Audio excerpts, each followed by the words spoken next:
Well, good afternoon, everyone. Thank you for joining us. Tonight we have a special night. We're trying something new, so thank you for holding with us and trying to make it as useful and valuable for you as well.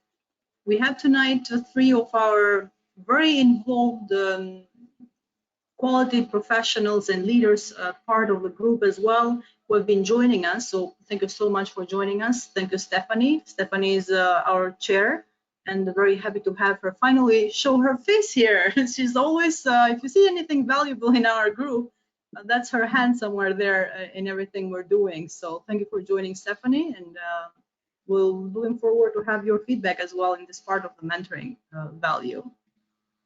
We have also my partner in crime, and that's Kiran. You have seen her a couple of times, and almost every time introducing our speakers as well. And tonight we're actually sharing our cameras because we want to make this as personal as possible.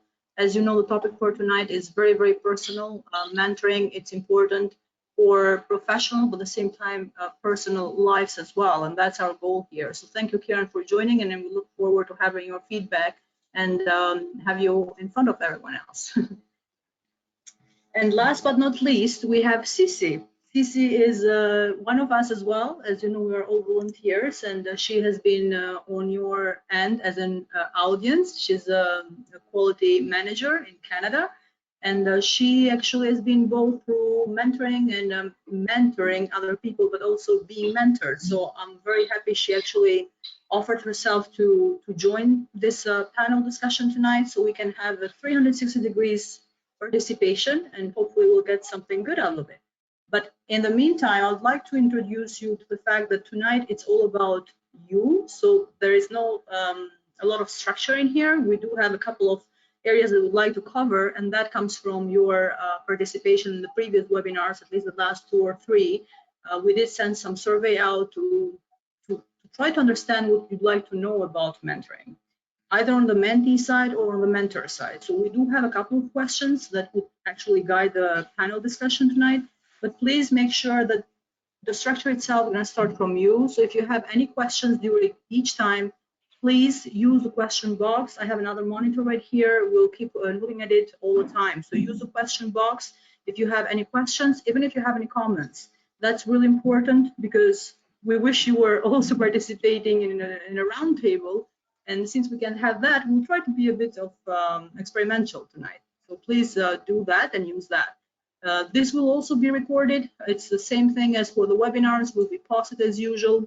If you attend 40 minutes minimum, you'll get the extra credit for recertification, so 0.1 credit. We'll send that through email. Same thing that we have done for the webinars. Most of you are already members, have been participating. If you have any questions, you have my email. Please use that, and we'll respond there as well. So let's just start by getting to know each other a little bit instead of being very formal about our career and everything, but that's also important to know how we have been impacted or how mentoring actually impacted our career growth. So if you'd like 2 or 3 sentences each of you to actually share, that would be good to start, so we kind of break the ice here. So personally, I would say that I've been in the logistics industry for about 7 to 8 years, and I've been through project management, quality types of roles. At the same time, I've been a mentor and a mentee myself, formally and informally. We'll go into the depth later on, but I've gone through the same experience. As you know, it's continuous growth. So we need to keep that in mind as we go through this webinar. Stephanie, how about you? Yes, so thanks for the opportunity to join the panel discussion. I'm certainly really happy to be here this afternoon or this evening, depending on where in the world you are. For me, I've been working in the pharmaceutical industry for well over 25 years, and mentoring has played a big role early in my career as I really was trying to figure out what I wanted to do, what I wanted to become, where I wanted to go.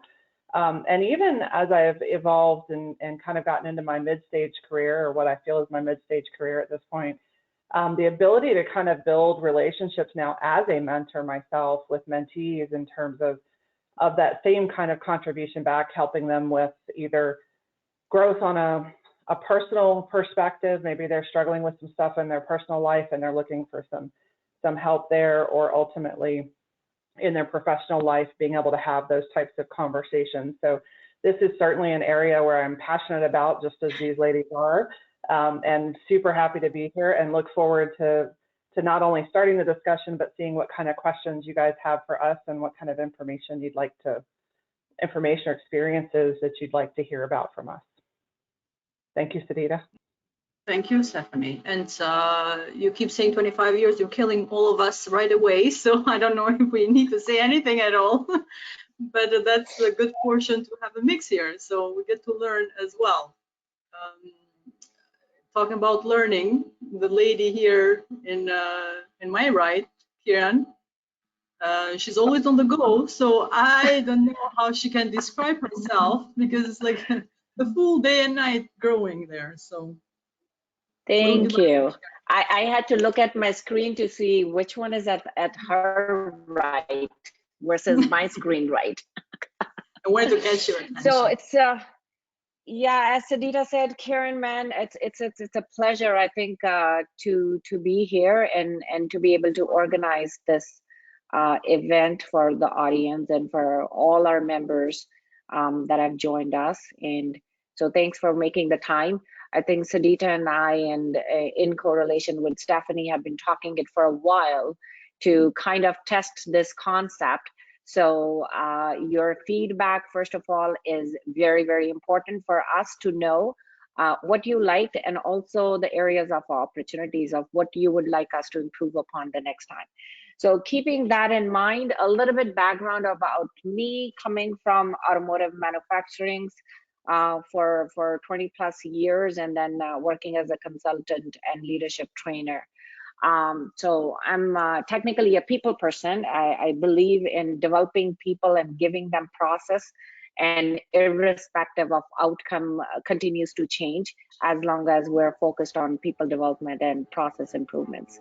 So the mentoring program that we have under HD&L is also an effort from ASQ HD&L to give an opportunity to all our members for personal development, that can help you in your current working positions, and also for any future opportunities that you're thinking about or want to implement in your future plans. So we'll talk about all that during our hour with you. And I believe personally, looking back and also today, looking at my journey ahead, mentors have been a very key part of who I am. One thing I personally have learned that the type of mentors may change. Some mentors are in your life for a period of time as a transaction for a particular thing that you needed, but then there are mentors that you knew from the age you started thinking about working, and they are with you all along because they are your inspiring people. That you spoil always everything, will Kiran. go to, right? Don't spoil our second part of this webinar. So hold tight. Just a personal experience. I'm thinking that we should get all the 110 people that are joined us to get their thoughts going for the next hour. We definitely should. And yes, I confirm she's a people person. You'll know this. So I've tried to get used to it. So jokes apart, as I said, very important to have Cece here, being from both experiences. Maybe she will help us criticize as well what we're not doing right. So that's good to have. And how a mentee as well should not see himself as a mentee only, but as a mentor opportunity as well. So Cece, thanks for joining. Is there anything you'd like to share with us? Yes, it's a great pleasure to be here today. I'm also a quality professional. I worked as a quality engineer in the manufacturing industry, and then later on quality manager in the medical device industry. And currently I work in a government organization in Canada as a quality manager. So like most of us, I also benefited a lot from the mentors, formal or informal mentors throughout my career. Some of them were able to respond to my questions or guided me through my career decisions or challenged my perspectives, provided different resources. So today I look forward to sharing my experience and hopefully being able to discussing with you and sharing my learnings. And last year also, thanks to ASQ, I was able to join the mentorship program provided by ASQ and also benefit a lot from that. So I look forward to our discussion. Thank you, Sisi. Definitely, you are not just getting from the program; you are giving a lot to the program as well, and that's much appreciated. So thank you for being here. And because we don't want to be the queens of the party tonight, I would like actually to start a poll because we want to know you as well, at least the experience from the mentorship perspective. Have you been a mentor, a mentee? Have you been both, or maybe none of them? Just so we get an idea on how to move forward. So I'll launch a poll, and please respond so we can have an idea of how the crowd is actually tonight. Let's see. You're very active, so that's a good sign. And I don't want to spoil the results, but I'm very happy to see those.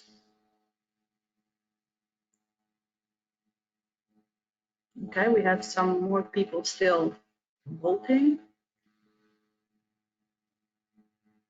Okay, so we do have a stable number, so let's just close that.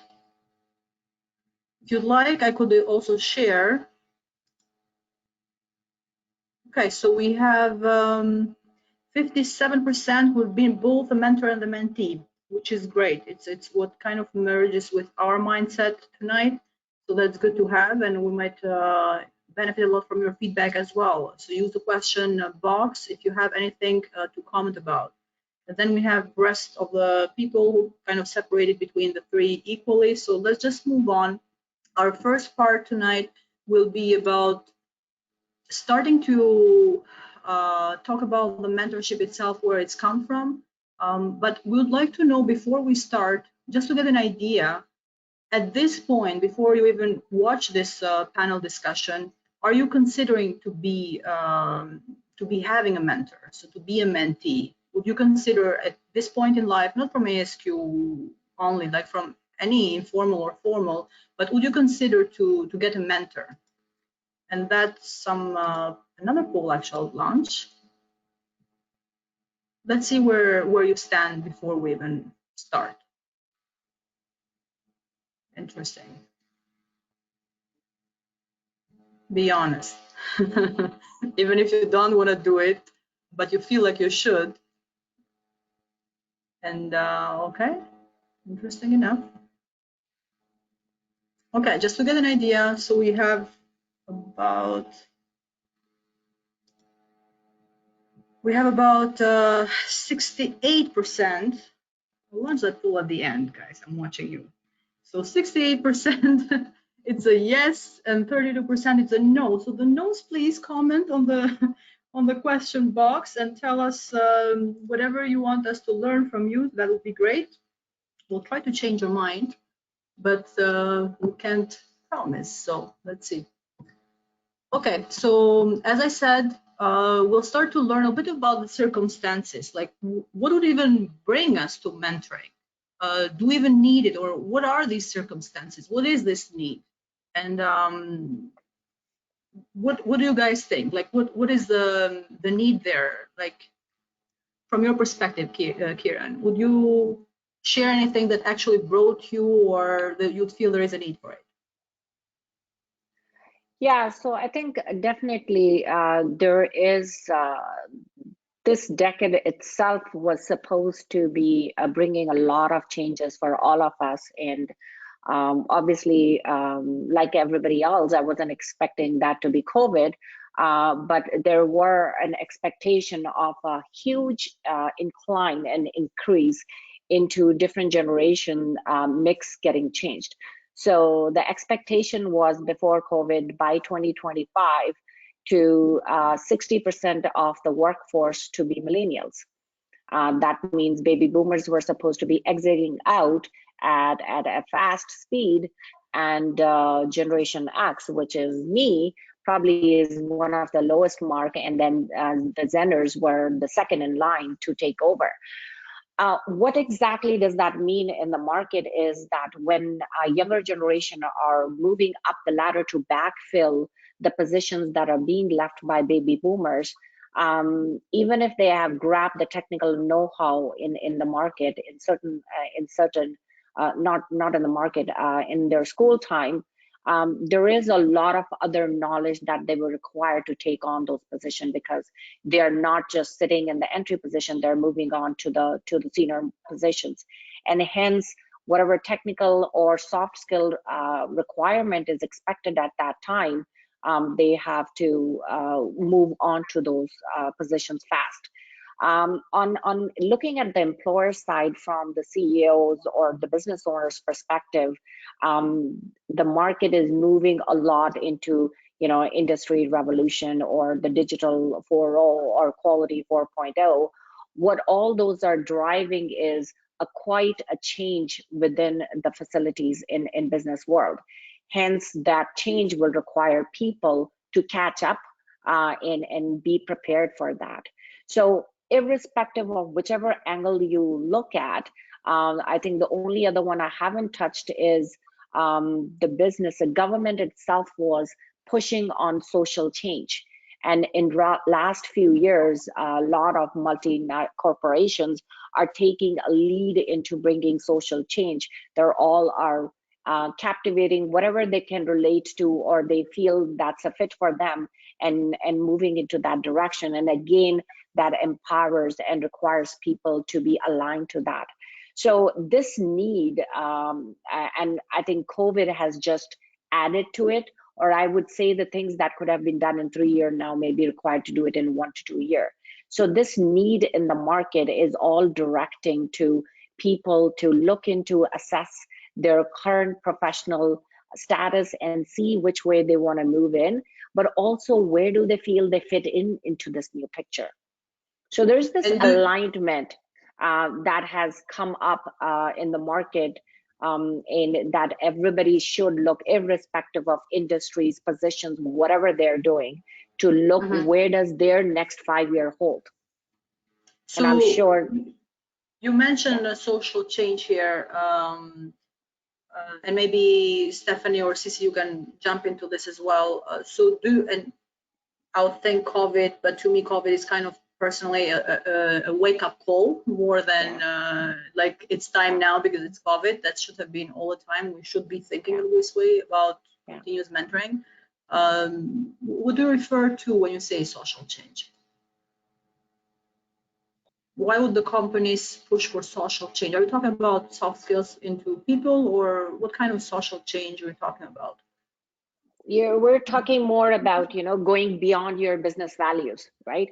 Okay. Looking for opportunities, and in this case would be looking at opportunities of how to utilize your skill in developing maybe like diverse solutions, right? Okay. And how to create good around you. And all this will require creativity and these kind of skills around you. And is this, Stephanie, something you would think of when you think of circumstances that brought you personally, or Sisi as well as a professional, into mentoring? I think there's some element of that certainly when you look at it from a business perspective, you know, I do a lot of mentoring now. You know, certainly in my earlier career, even I'm like Kiran, I'm a Gen Xer.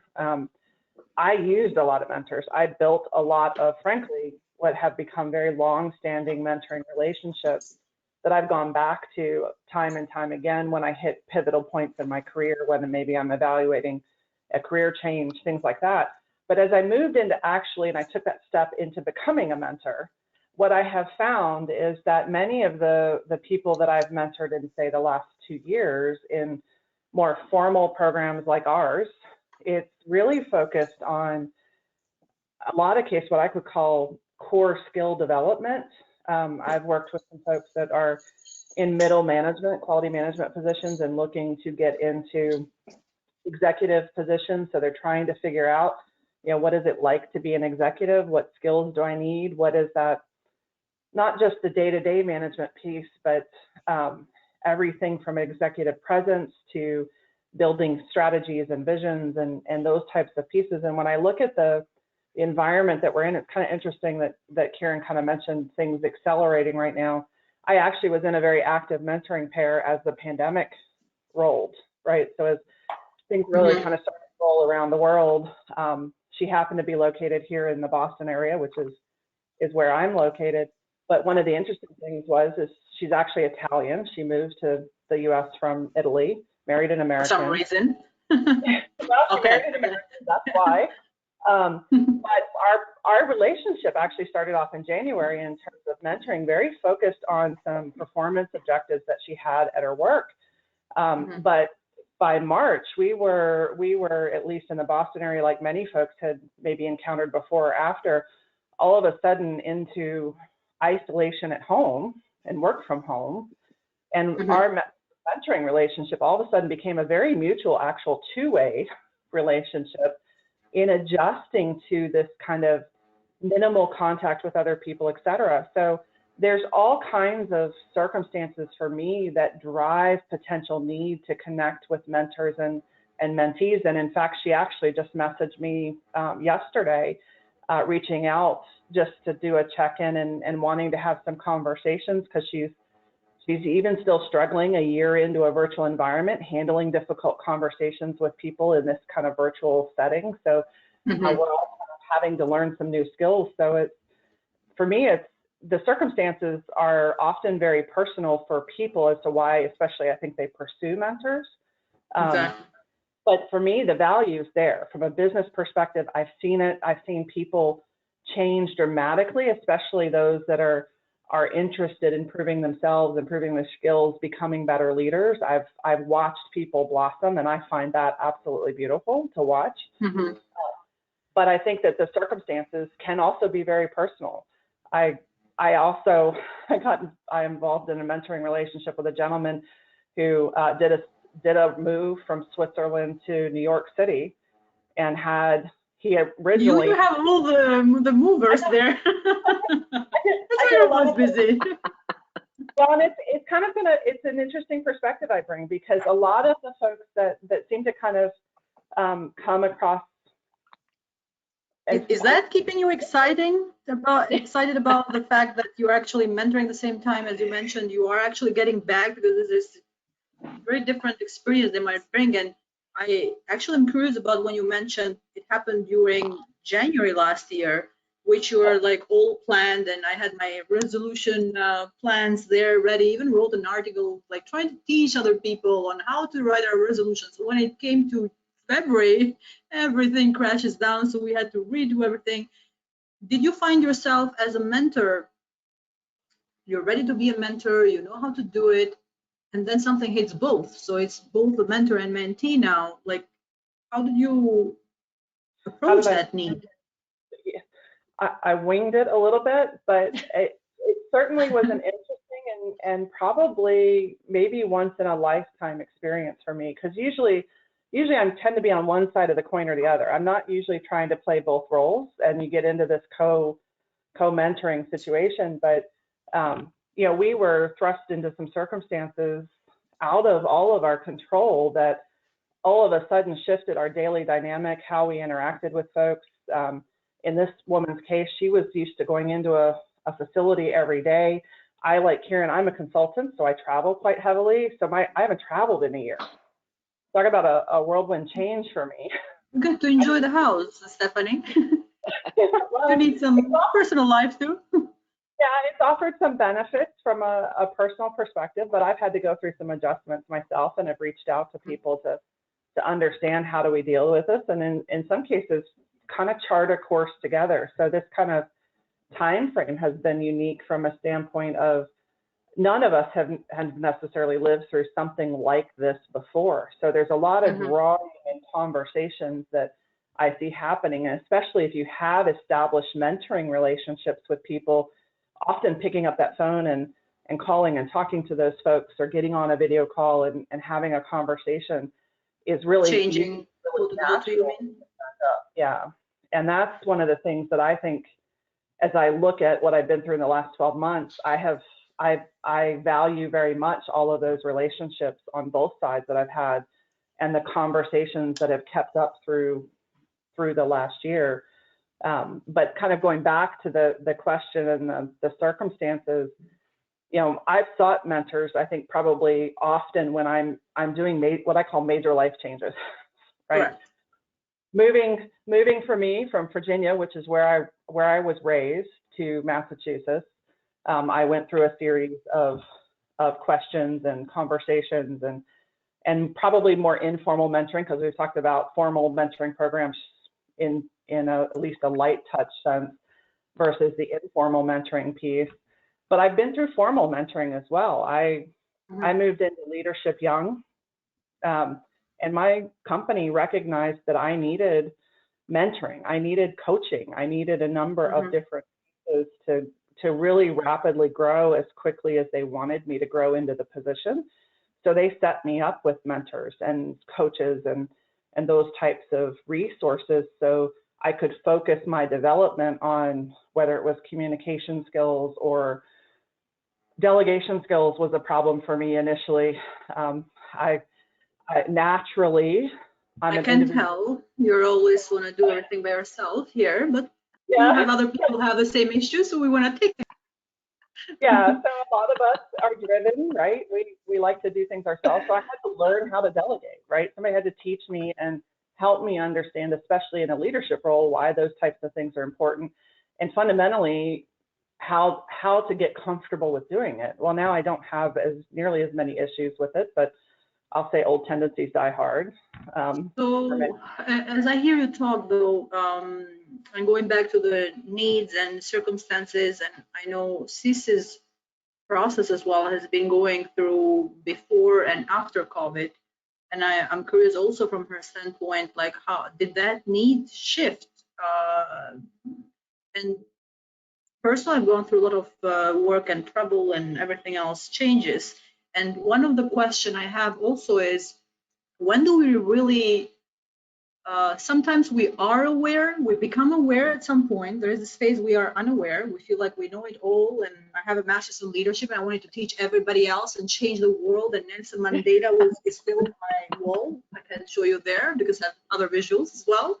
So I wanted to be this person who teaches everyone because there is so much excitement on everything I read and heard. And I stopped focusing that I need to change myself as well. So like, yeah, I know how you can change, and I'll go there giving recipes and insisting, and sometimes people don't want to change. And I feel like personally, I also it took me time to become aware, and after becoming aware, sometimes we don't take that extra step to make it a commitment to actually get a mentor. And it can be formal or informal, but from Cece's standpoint as well, what triggered you, Cece, to accept? You are very, I mean, as a person now, I know you in depth, so you are very committed. You put yourself into everything you do. It sounds like it's a nature thing to you, to whatever you put your head to, you just go with it. But when did you really accept it, that you actually might benefit from some mentoring, other than just saying, I'm just going to try this thing, which I put myself into? Yeah, so if I think following the COVID-19 change, I felt because of COVID-19, now we can access the mentors even around the world. I think before in the past, like around the world, mentors, mostly informal mentors even, they are all in Ontario, Canada, in my region, and then we have a coffee, we talk regularly, and after COVID-19, I was able to access the mentors around the world. And it actually, the same thing happens with I'm learning French as my third language. And before I had a local French teacher, and now I can access a French teacher in France, a French teacher in Algeria. So this is what we can access the talents for a mentor around the world. And same thing, I'm also signing up to give back, to be a mentor. At my company, I'm mentoring myself, but also outside of that, I think we can look around the world even to see what we can contribute to the society, not necessarily in our local community. The other thing I want to mention is what I really found the mentors help me is we always have known knowns. We know what we know. We also have no unknowns. We know what we don't know. So sometimes we go to our mentor to address the questions that we know we don't know. But there are also unknown unknowns that it's like our blind spot. A surprise. We don't know those things. But our mentors, a great mentor, they are really able to see more of us than we see ourselves. So they are encouraging, supportive, and they can see more talents in us, and they can help us to bring out our talent. So I had some mentors like that, and they really push me even. It's like another thing I felt a great mentor is not only like a lecturer teacher, it's more like a science teacher. Who it's like in our science class, we mix the theory, we also do some experiment. So it's not only a lecture. So a good mentor will push you to do some actions outside of your comfort zone, but it's a very safe space to practice, because only after we practice, it's like our quality PDCA cycle. Only after we practice, we get feedback and we may adjust our approach, and it will make a memory, especially for those some core skills. As Stephanie mentioned, the core skills development, it takes time, it takes practice. So a good mentor really helps you to create that safe space and do some experiments and have fun with it. So that's what I felt that's very beneficial for me. So that's a good closure for this portion about the needs. So keep also having the access to those resources is really important, to have the awareness, at the same time to have the access for it, and keep an open mind. So basically, you never know, you might go with an idea and you might actually end up with other needs there. We will share on our next portions of this panel discussion about some of the resources that you could use to actually become aware. I see some of the comments here at the beginning where I don't know if I need a mentor. Well, just you saying I don't know if I need, you're kind of showing a bit of curiosity, I would say. So that means that you might want to explore this area and keep an open mind to it, because there might be a need there. I feel like we still can learn from trying it out. As we move forward, we want to focus now a bit on, and if you have new questions, please keep sending them. But we would like to focus on what to seek in a mentor. And before we go there, I would like to hear from the audience as well. So when you think of a mentor, whatever that is in your mind, who do you mostly go to? We have some questions coming already. So see, this is how you actually change our route here. So let's see, who do you go to? You might want to go to more than one person as I launch the poll, but focus on your top priority. So top number one when you actually vote on it. So who do you go to? Do you go to a close friend? You hire an official mentor? You reflect by yourself, you're a guru there, or a family member? Your top priority. As I enjoy myself reading your comments, which are, why do we have so many ladies? It's so nice to see them. Great. We didn't do it on purpose. I want to ensure that you know, but I think the power of women still has its own pleasure. So it's going to have some effect on open minds and multitasking here. Okay, so let's give it another second for voting.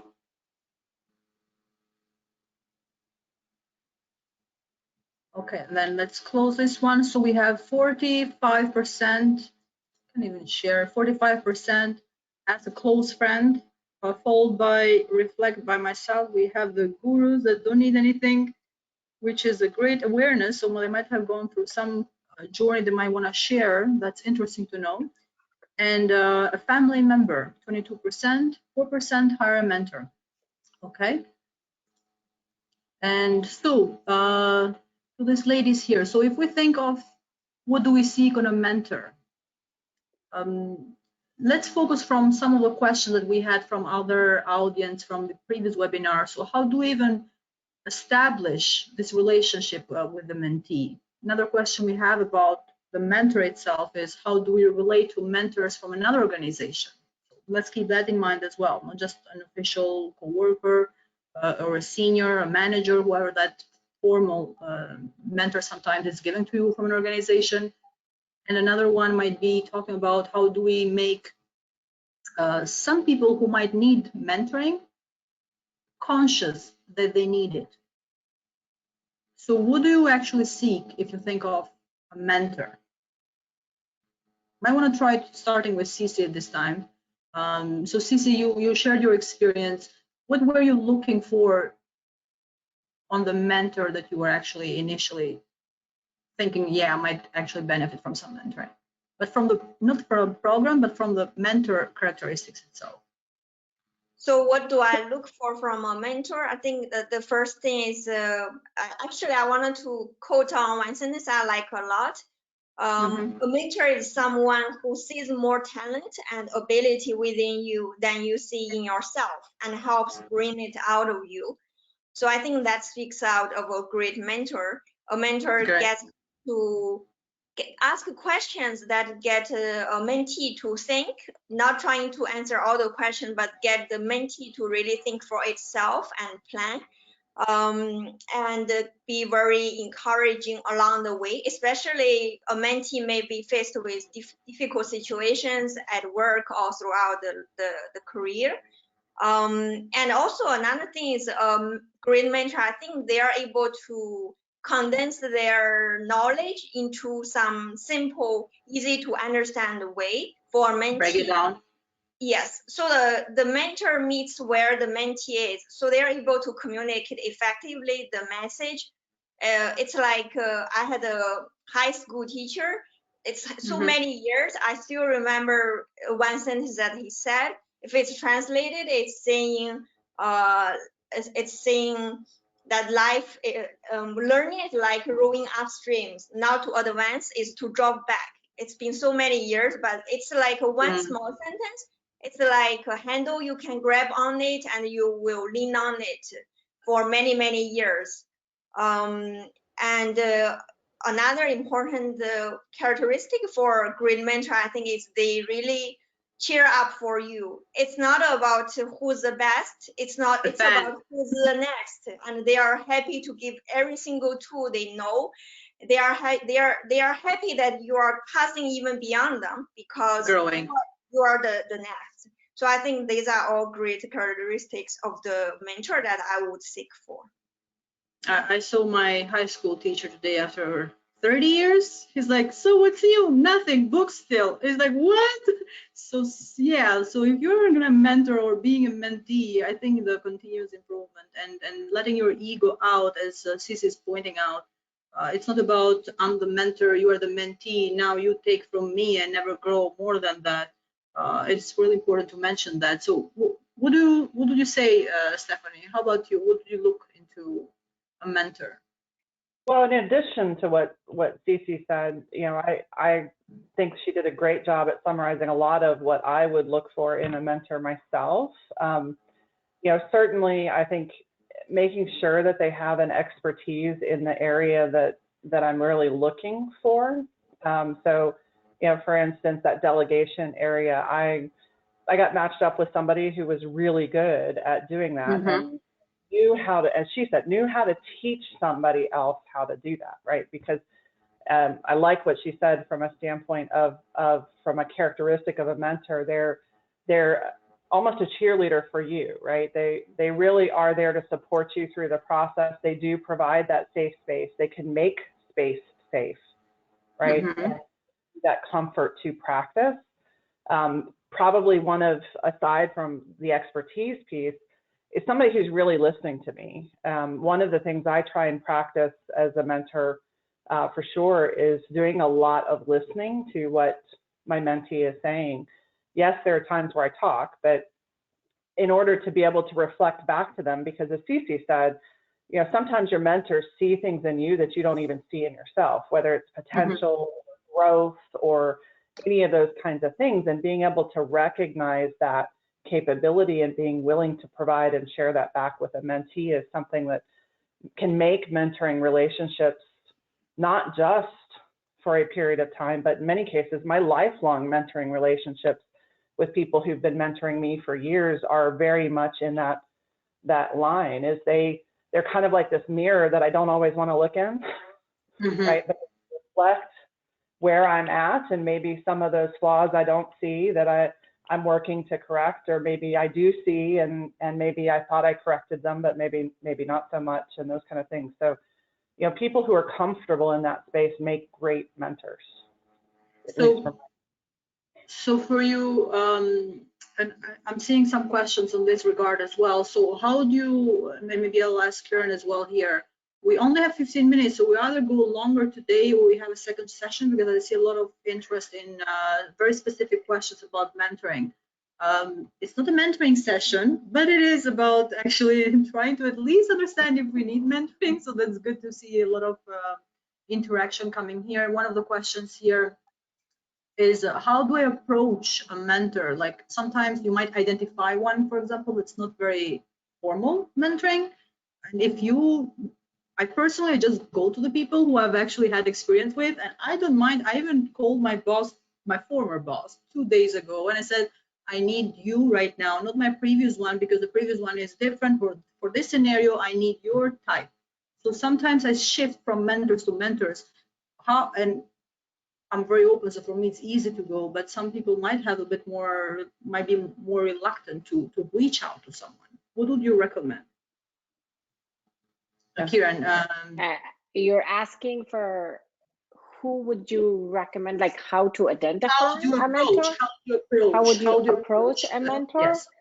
I think I do a step before that is, first of all, because if you want to approach somebody, you got to know them, and to know them, you first need to know what you want from them. So one of the last poll you did is like, you know, who would you go to? And somebody said my friend, or, you know, I think hiring a mentor were probably the last one that they was identified.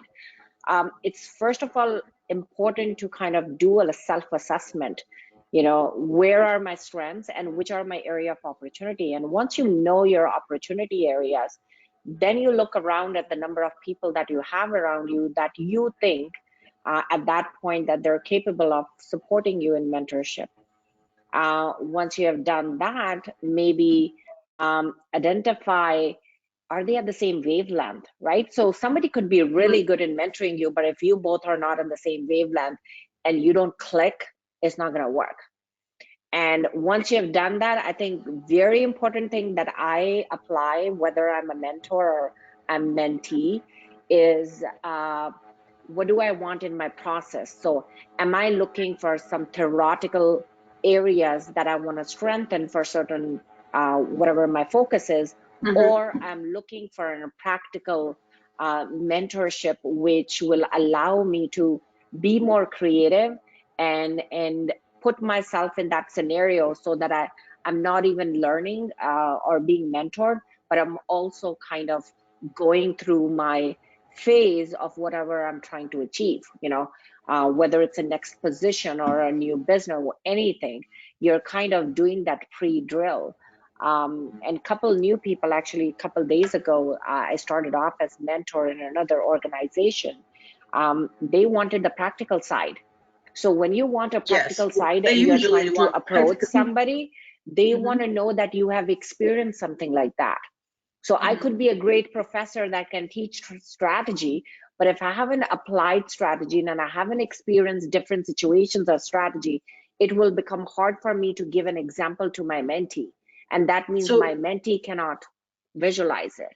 So when you're approaching, first of all, ask that, you know, this is exactly what I'm looking. So that's why I said step 0 is required to identify what you want and then approach them that I want an outcome like this, but this is something in between the process I'm looking for, so that then they can see the alignment there.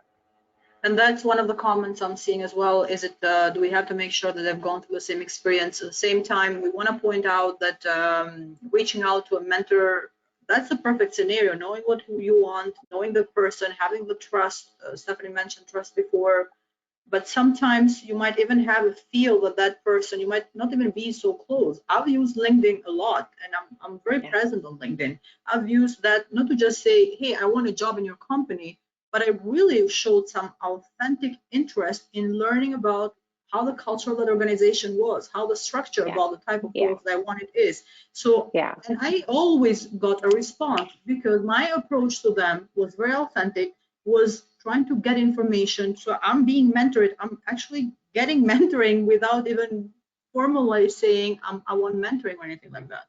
So I feel like we do have to be very open-minded, not always think of a very formal structure and being so clear. One of the questions we have is like, again, how do we make the mentee very aware of it? So if we focus more now on the mentee portion, because we want to move also from a mentee perspective, and going back to Sisi, she's been more on a formal approach, and very shocked to see her as a mentee. I felt like she was a mentor herself about how to approach the mentorship program, seeing how prepared she was. Were you conscious about being so prepared, Sisi, for your mentee role, or is it just in your nature, or are there things that you did purposefully? I think the continuous learning, continuous improvement is a part of my nature. I'm always eager to learn. And in terms of the approach, the previous question, for me is usually those informal mentors I get through curiosity, because I'm very curious about what this person has so many years experience. I'm curious to learn how he has developed until today, what is his experience, not only career, but life. So I approach and have a good conversations, and we get to know each other. And as Kiran said at that point, maybe not right away, maybe 6 months later, I had some needs, and then that's already built a kind of a relationship, and then we move on from there. But being curious really helped me to meet more people and learning more from different people. So that's what I feel. We have seen that you work with 3 people, at least one of them can be your teacher. So everybody has something that we can learn from. And at different stage, we may have different priorities to learn. And I would say, yes, stay open-minded would be very beneficial, like for us. That's what I would say. Yeah. And that brings a good point. One of the questions we had on previous webinars about this topic was how often do I change my mentor? And what I'm hearing here is that there is no definite answer, like depends on the need, depends on what you get from each person. So you might not always think one mentor will do all for you. And you might switch to being a mentor in that process. And we have Dan here, like he's in late stage of his career and currently mentoring several individual people in his company to actually move to his position. And that's where the ego basically is kind of left aside. So then you should be a mentor for our program as well. So please join us. So that's great to see how these things and these roles shift from mentor to mentee and from what we get from each person. I think I can comment on that because usually at the beginning, when you talk with the mentor, you might already define the goals, and usually it should be a SMART goals. That so when you reach when the goals are reached, when the desired outcomes have been achieved, I think the mentorship probably go to a natural end. So that's the most scenario. But of course, if there are some focus changes, priority changes, the mentor's skill set or experience might not be very well aligned with your needs. That may trigger changing a mentor. And another thing that happens to me is if you can't really see your mentor for several weeks or several months even, it might not be a good fit because maybe your mentor is very busy, no time, and so and another, I think, a sign we can look for is if you felt the conversation with your mentor start becoming more flat, more predictable. So at that point, it might not be a good use of time for both of you. It is a trigger. Definitely, it is a trigger. Because we're talking about going to many people, but you want to make sure also that it is a planned process. So if you think about now And maybe I'll ask you, Stephanie, as well, since you've gone through all 25 years of your career, so you've gone through multiple stages. You look so young. So question it's my heart as well, but I've seen it coming from the audience, is the mentoring up, which is for me also leading up.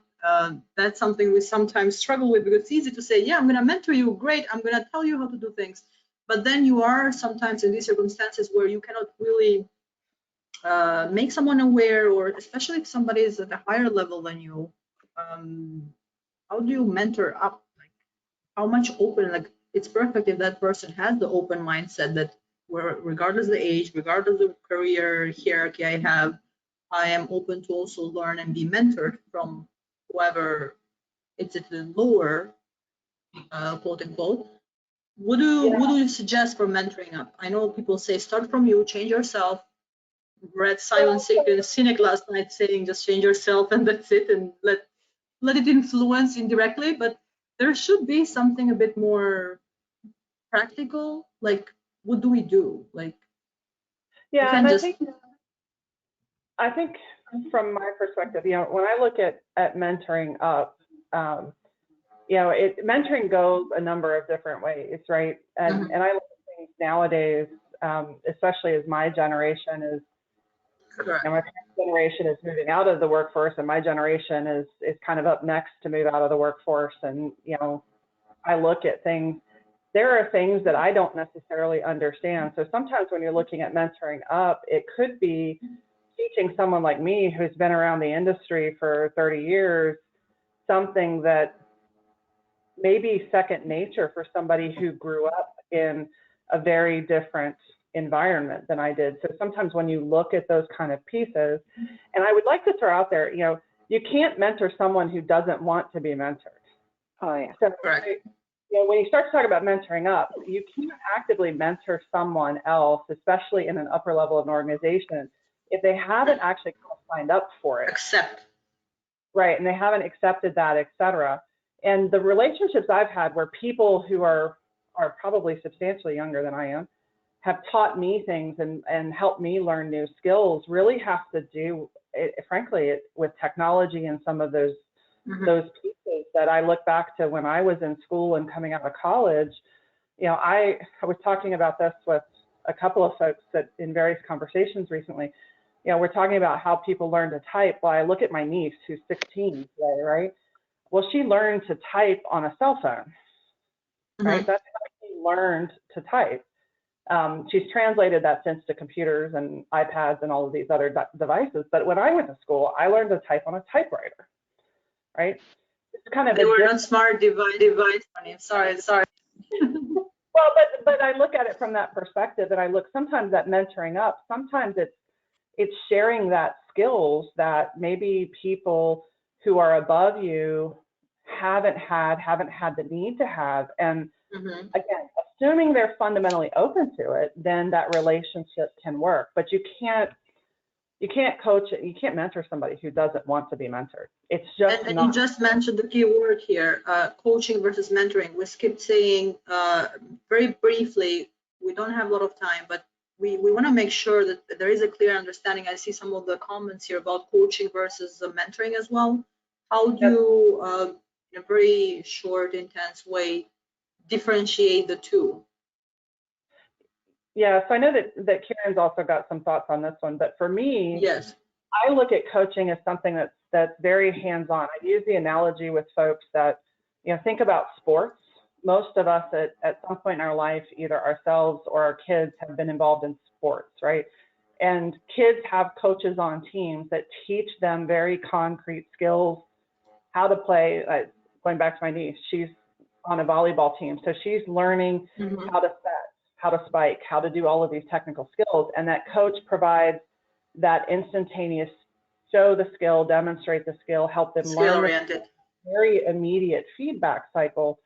Whereas mentoring is usually longer term. It's, as I like Xuxu's comment, it's SMART goals. Outcomes are clearly set at the beginning of the conversation, what you're trying to achieve, and that progress is measured over time. And it's a little bit of a different scenario than that routine coaching.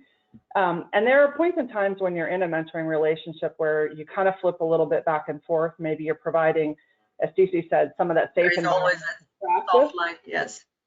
right? Maybe you've moved into a coaching mode right there because it's a safe environment. Maybe you're doing some role playing with a mentee. You flip a little bit more into coaching tactics because of the environment, what you're trying to accomplish with the practice.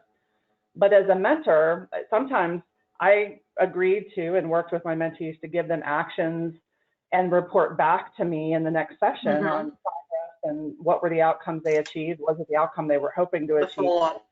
Yeah, kind of digest what had happened. So for me, that's kind of where that difference tends to lie between coaching and mentoring. And thanks for pointing that out. It's really important to know. Initially, we said we need to know why we're going to a certain person. So it does have to be very clear in our head, is it a long-term relationship of mentoring versus a coaching style? So before we even go to the closure of tonight's, if there is a need, I see some interest as well. We might even have another session in another time. But I would like to point out about our program, and Kiran being the chair, would you, Kiran, think is the successful program? Like, what kind of resources, in addition to our program as a mentorship for the members of our community, how would you define the successful program, and what resources can very practically people go to? At least the audience we have here tonight. We have a post already about the mentorship program as well, but yeah, I think the takeaways. The mentoring program is something that you know, there are many other options outside our own division, you know, for all the members to look for, but in particular to the ones that HD&L has kicked off. And last year was more a pilot run, and this year we're going full on board. The focus, and we have learned a lot from last year, and that's where CC was part of it as well.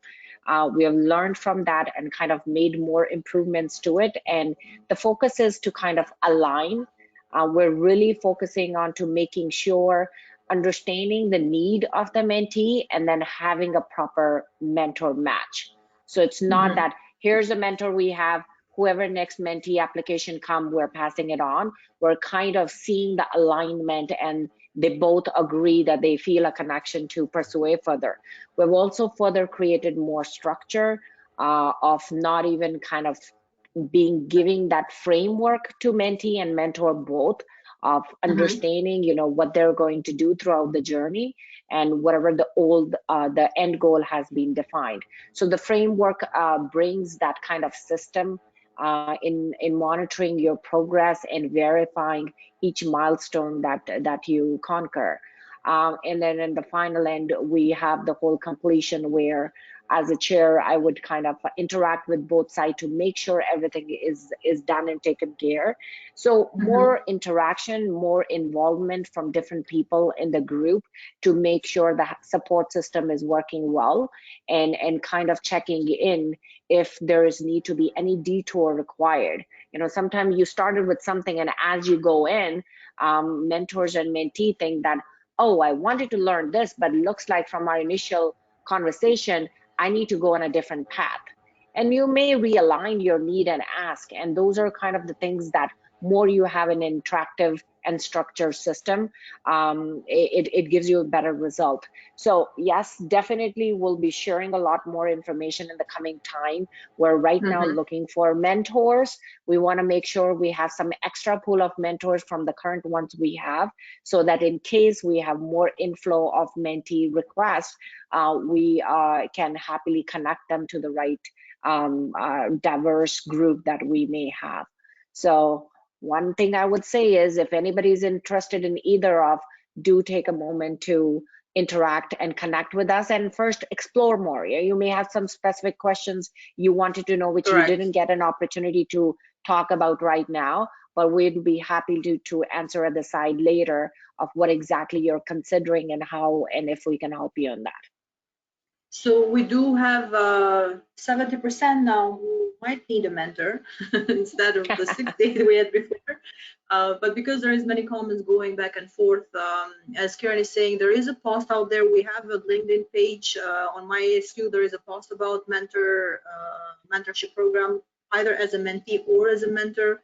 As she was also pointing out, we want to make sure the marriage is perfect and it works as a style and not just as what you would actually want to learn, but that you match with the style of the mentor that you get, or you as a mentee, what you're looking for to get in a mentor. So it does have very specific questions, so you can understand from yourself, are you able to give something? Are you able to recognize if you need anything?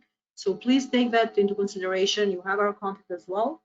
And I see many comments, but I have to close it because we want to be structured as well.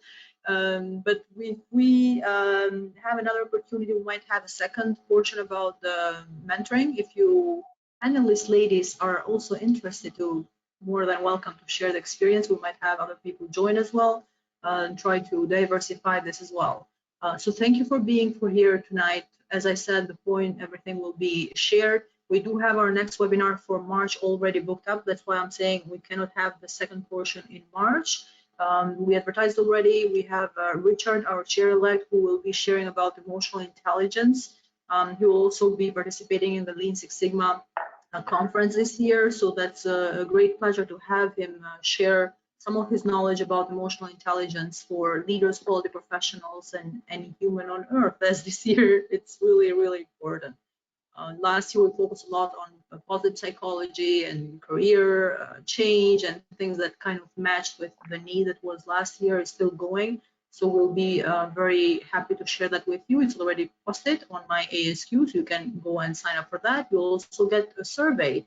It has a couple of questions about this panel, so please use that. It's for you to give the feedback so we can change and do anything that's more valuable to you. So thank you so much, Stephanie, Kiran, and Sisi, for bringing your personal and being experience and being so open to sharing it. It's not that easy for everyone. So thank you for being here. Any last thing that you'd like to say before we close tonight? Just one quick little addition, Sidita, while you guys were wrapping up talking about our mentoring program. For those who are still on, I shared told you the link to more information about our mentoring program, and the contact email address, etc., is all in there. So certainly feel free to reach out that way. I certainly had a lot of fun today. I agree with Sidita. We'll look and see how we can get another session scheduled to kind of pick up with on some of these questions, and I'm sure tackle more questions that will come in. Yes. That's always a pleasure. We can't stop talking as well. Yeah, I and think sharing. that would be a great help if we could get a feedback of what more specific topics they want to hear under this bucket, and then we can kind of collaborate another webinar to answer those. Will do. So thank you for sharing. Sisi, thank you for being here, but would you like us to share? You always have something very special to share. So I just wanted to mention that the mentorship, either you are mentor or mentee, it's not those about the routine meetings, checkups, follow-ups, meetings. It's really about a relationship, and some of them can really develop into a long-term relationship, like lifelong relationships. And also, I wanted to mention the reflection part is also, it's not really about the meetings that we talk with the mentor or mentee. It's after those meetings, our personal reflections and applying it in our lives that are really beneficial for us. So I hope all of you can have enjoyed today's sessions, and maybe you will take some actions related to your own mentorship journey. Thank you.